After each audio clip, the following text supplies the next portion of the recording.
জুমার দিন যে সুবহানাল্লাহিল আযীম ওয়া বিহামদিহি 100 বার পড়বে, সূর্য ডুবা পর্যন্ত সুযোগ আছে।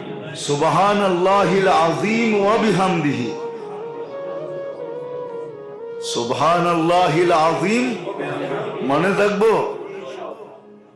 সে 1 লক্ষ নেকি পাবে, তার মা বাবা 12,000 করে পাবে।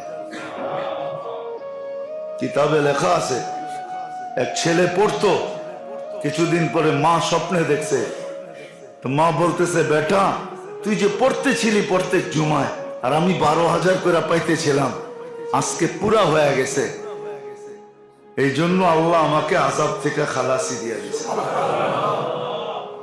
আমাদের পড়া উচিত সুবহানাল্লাহিল আযীম, মনে থাকবে? হ্যাঁ না মনে হয় ভুলে যাবেন।